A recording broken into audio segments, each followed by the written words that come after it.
সিলেট টেস্টের দ্বিতীয় দিনের নিজেদের প্রথম ইনিংসে ব্যাটিংয়ে নামছে পাকিস্তান। প্রথম দিন শেষে তারা পিছিয়ে আছে 257 রানে।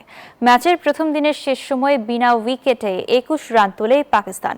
তার আগে নিজেদের প্রথম ইনিংসে 278 রান করে বাংলাদেশ। তবে এই সংগ্রহের পথটা মসৃণ ছিল না। শুরুতেই একের পর এক উইকেট হারিয়ে বিপর্যয়ে পড়ে টাইগাররা। এরপর সপ্তম উইকেট জুটিতে তাইজুলের সঙ্গে জুটি গড়ে অনবদ্য এক সেঞ্চুরি উপহার দেন লিটন দাস। তার ব্যাটেই রক্ষা পায় বাংলাদেশের ইনিংস। সিলেটে রয়েছেন আমাদের সহকর্মী তাজভি শরণ। সিলেটে আজকের আবহাওয়া কেমন দেখতে পাচ্ছেন? টাইগাররা নিশ্চয়ই ম্যাচের লাগাম ধরতে চাইছে এবং কি মনে হচ্ছে আজকে কন্ডিশন কেমন? মেঘলা যেমনটা বলছিলেন, সিলেটে কিন্তু আজকে সকাল থেকে কোনো বৃষ্টি হয়নি। আকাশে যদিও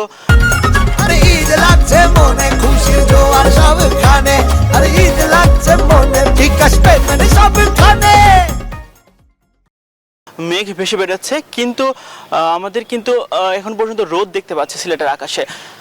তো আমরা ধারণা করতেই পারি 15 মিনিটের মধ্যে আসলে ম্যাচটা শুরু হবে এবং প্রথম সেশনটা আসলে এগিয়ে যাবে। সেক্ষেত্রে আসলে বলতে পারি টেস্ট ক্রিকেট কিন্তু সবসময় সেশন বাই সেশন খেলা হয় এবং সেই প্রতিটা সেশনে কিন্তু বাংলাদেশ নিজেদের করতে চাইবে।